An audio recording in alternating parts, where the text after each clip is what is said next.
Leo, this is for you. Para to sa lahat ng Leo, guys. Ngayon ay June 7, 2025. Leo, para to sa inyo, guys. June 7, 2025. Mahalagang message for you, Leo. Para sa mga Leo. Okay, Leo, give God your weakness and He'll give you His strength. Okay? Ibigay mo kay God ang iyong mga kahinaan. Sabihin mo sa Kanya yung mga kahinaan at bibigyan Kanya ng kalakasan at saka power. Okay? Kalakasan o power ibibigay ni God sa inyo. At choose to shine. Leo, wag mong pabayaan na ikaw ay malugmok. Piliin mo na ikaw ay sumikat katulad ng iyong energy. Mahalagang message for Leo today. June 7, 2025 sa mga Leo. At sobrang busy, guys. Sa tulad ng mga Leo is busy ang inyong life. So, give your weaknesses and He'll give you His strength or power kay God. Ibibigay niya sa inyo ang kalakasan. At hindi siya magdadalawang isip na bigyan kayo ng kalakasan. So, ipakita nyo na kayo ay mahina. Sabihin nyo sa Kanya na kayo ay nangihina. At ibigyan niya kayo ng strength and power. Sa mga Leo, message po yun na napakahalaga ngayon, today, June 7, 2025. At maaring dealing kayo o may nai-involve sa inyong Year of the Horse na ipinanganak ng Year of the Horse. At ito ay freedom, guys. Sa mga Leo, you must break out any limitations that are holding you back. Whether they are self-imposed or put on you by other people or society. Break free and run faster towards your dream. Katulad ng message sa inyo, choose to shine. Huwag mong pabayaan na ikaw ay bumagsak at ibagsak ng ibang tao.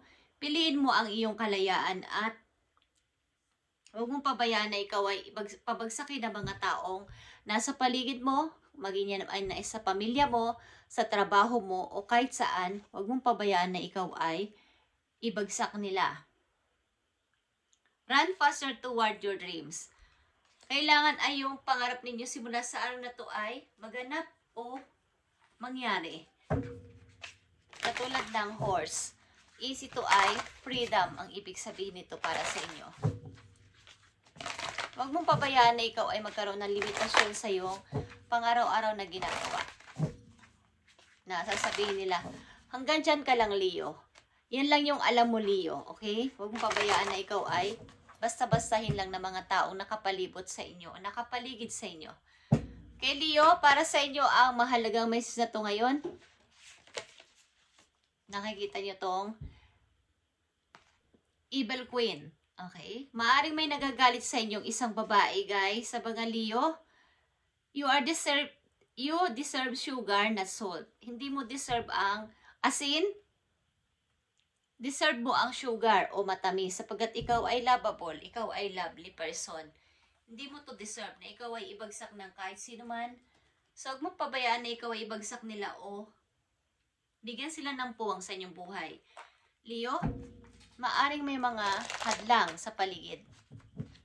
Sa inyong pamilya o sa inyong trabaho man ito, nakikita ko is maraming hadlang o may mga gusto magpabagsak sa inyo o gusto kayong huwag magtagumpay sa buhay.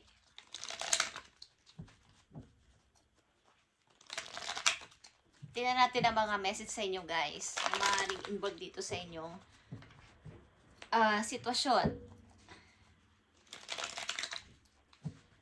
Manghingi kayo ng kalakasan kay God para ito ay mapaglabanan ninyo, Leo. Maraming mga taong gusto sa inyong humadlang sa inyong pangarap. Ito ay Evil Queen. Ito ay babae, guys. Na masasabi ninyong napaka-kontrabida sa buhay ninyo o hadlang sa inyong buhay. Everyday, sa ginagawa nyo sa trabaho, maraming mga humahadlang o parang sabotahe sa inyo. Okay, nakikita nyo to? Kinukulong kayo dito. Nilalagyan kayo ng limitation na hanggang dito ka na lang, Leo. Bluetooth. Huwag mong pabayaan na ikaw ay dito makulong o ikulong ka dito na mga taong hadlang sa iyong Bluetooth, sa inyong buhay. Bluetooth. Huwag mong pabayaan na ikaw dito ay Huwag mong pabayaan na ikaw dito ay malugmok o ikulong ka dito ng mga taong hadlang sa buhay ninyo. Nakikita nyo tong shine, tong the sun, itong inyong energy. Ito ay the sun, the light, or yung inyong strength. Kung hanggat maaari kayo ay lumipat ng trabaho o umalis sa mga tao dito sa paligid na mahadlang sa inyo o maaaring hinihikayat kayo ng inyong mga guides na mag-isip-isip, magpalit ng lugar o trabaho. Nakikita niyan? Napakadaming hadlang. Huwag niyong pabayaan na kayo ay ilugmok dito ng mga tao na to. Ipakita ninyo na kayo ay babangon at sila ay magugulat-gulat. Okay guys, nakikita niyo to. The Fool. Okay, sa mga Leo na nandito sa reading, kayo ay may umaapi sa inyo. Something na kayo ay, hindi nyo alam kayo ay pinipigilan sa inyong pag-unlad ng isang tao. Ito ay babae malamang. At parang alam nyo yung pinipiga. Kinukulong. Hindi ka makakalis dito, Leo. Kailangan nyo ay sugar, not salt. Nakalagay dito. Okay? Nakita nyo itong temptation. Kung paano kayo, hindi ko alam kung may nag-i-spell sa inyo o may pumipigil sa inyo, guys. Tumanain nyo dating karelasyon o isang taong nagagalit sa inyo. Hinahadlangan kayo. Yeah? Maaaring ito ay isang tao na mayroong ginagawa sa inyo na kayo ay ito ay nagmamanipulate ng inyong emotion. Maaaring ito ay inyong nakaraang karelasyon o kakilala ninyo, Leo, na mabait sa paningin ninyo, but ito ay nagmamanipulate ng emotion ninyo. Kumbaga, hindi man kayo sinasaktan literal, sa inyong emotion sinasaktan kayo ng tao na to.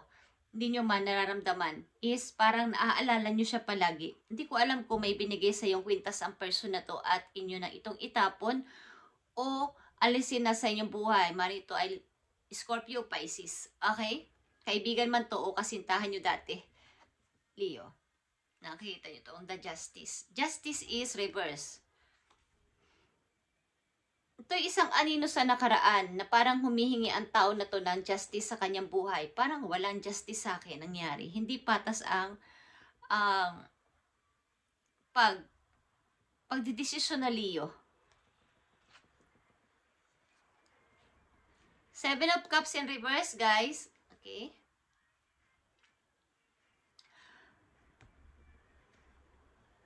Mari ito ay mga maling desisyon sa nakaraan na inyong napagdesisyonan at ang tao din na to ay ang person na to ay maaring lagi nagpapanik. Hindi siya mapalagay. Nakikita nilang may mga option kayo sa paligid. May mga kayo mga pagpipilian na at mga nagmumove on na kayo is ang tao na to ay hindi mapalagay. Na baka siya ay napapag-iwanan nyo na, okay? Ito man ay kaibigan ninyo o kasintahan dati, maging aware kayo. Maaaring nagbigay ang tao na to ng kwintas sa inyo, is itapon nyo na, guys. At maaaring ito may bulong o may spell sa inyong pangalan o sa inyong buhay. Okay. Just saying. Maaaring kahit anong gawin ninyong pag-unlad, pag-guguro sa sarili ay hindi kayo makaangat o hindi kayo makabangon sapagkat mayroong tumututol sa inyo. At kung kayo ay kulang sa pag-meditate, kulang sa pag-pray, ay natatalo kayo ng tao na to. Okay? Leo, palakasin nyo pang inyong pananampalataya at humingi ng kalakasan o power kay God. Kaya nandito ang inyong unang message na give your weaknesses at He'll give you His strength or power. Okay. Message sa inyo ng inyong spirit guides sa mga Leo.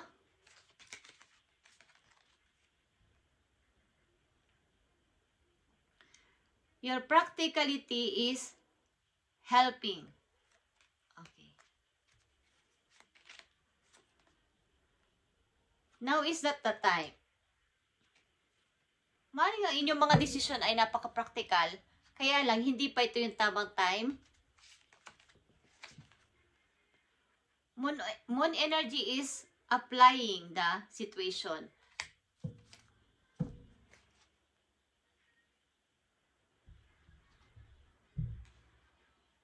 Maaaring dapat kayong mag-meditate sa mga Leo na nandito sa reading at humingi ng energy kay God, kay universe, sa moon.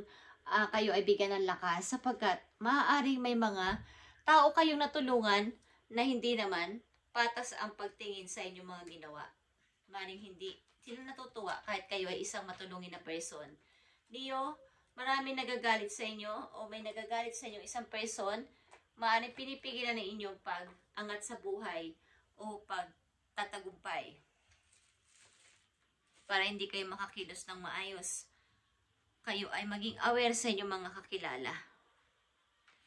Paparating na message sa mga Leo. Ibigay mo ang tamang mga message sa paparating sa mga Leo na nandito sa reading. Huwag niyong pabayaan na kayo ay tanggalan ng limit. Kumbaga, hanggang dito ka na lang. Katulad na sabi ko, ito man ay isang taong naging karelasyon nyo na. Parang pag natutulog kayo o kayo ay nagigising bigla is may naaalala kayong person na siksik ng siksik sa inyong utak. Ito ay mayroong mga ginagawa sa inyong hindi maganda. Okay. Parang hindi nyo makalimut-limutan. Is nagmamanifest ang tao na to o minamanifest ka niya na bumalik ka sa buhay niya. Nagpapanik ang person na to. Mahilig itong magkagat ng kuko kapag nagpapanik o na parang nagdadalawang isip sa mga gagawin o desisyonan. Leo, mga paparating na message po you. Gusto kanya magbalik sa buhay niya. Okay? Paparating na message sa inyo guys, ask. Sabihin nung mag-ask kayo talaga ng help kay God. Leo, ask us to help you in the situation, and we will immediately go to work on your behalf. We're generated by many universal laws, and among them is the free will that allows you to make your own choices and decision. So we patiently awaits your request. Hinihintay lang na inyong mga anghel sa langit ng inyong paghingi ng tulong o pag-ask ng help sa kanila at sila ay immediately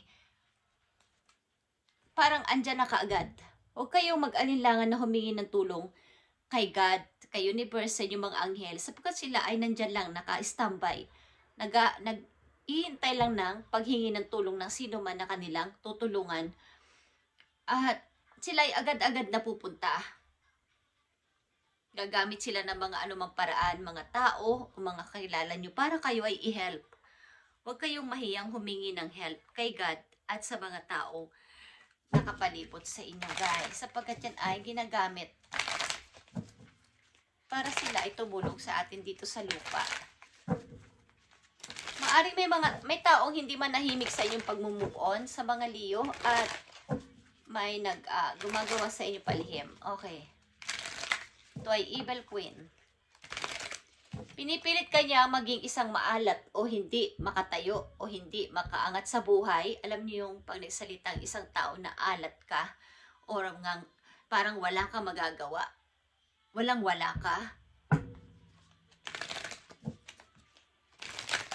Kasi pag sugar ka, isa kang lovely, sweet.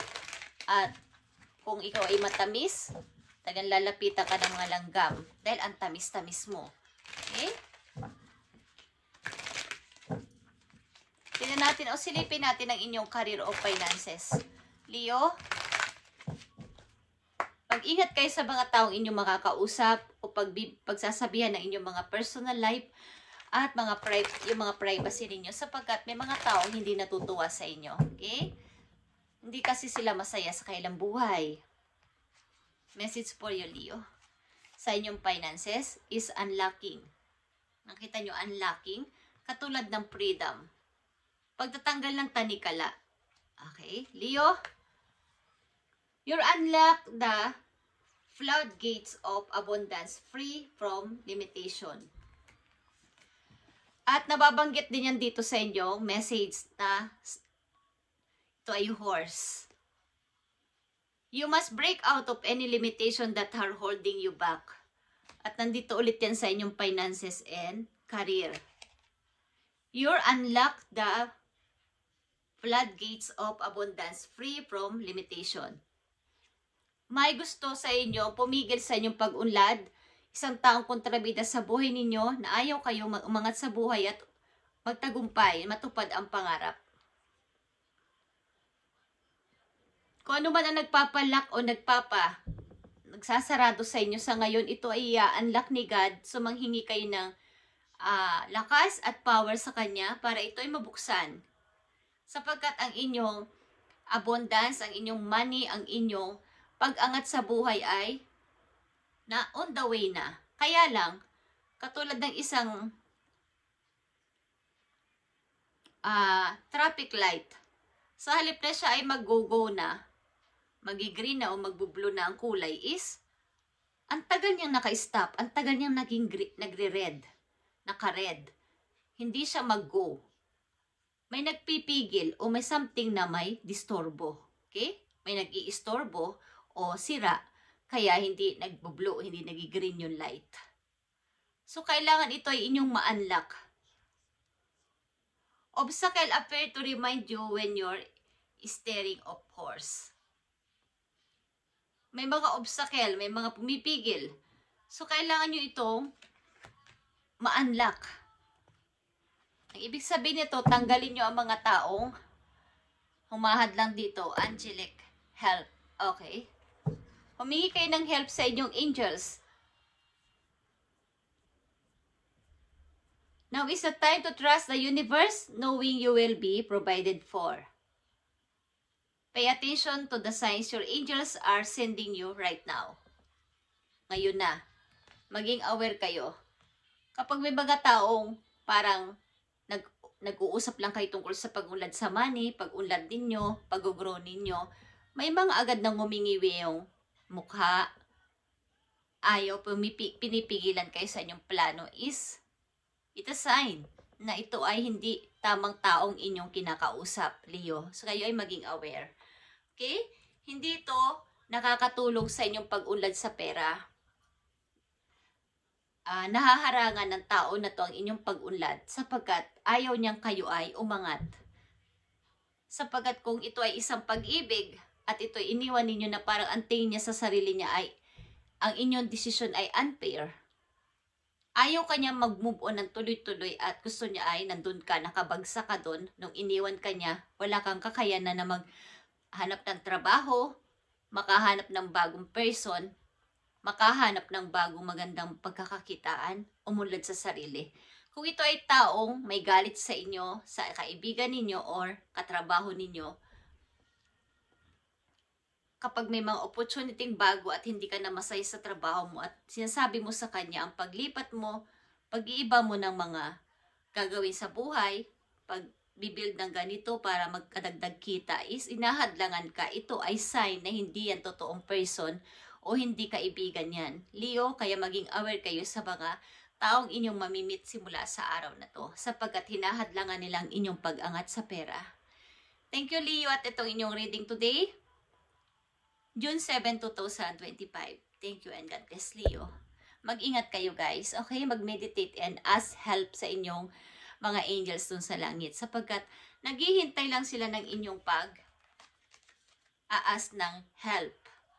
Nakaantabay lang sila sa inyo. Okay? Leo, thank you and God bless.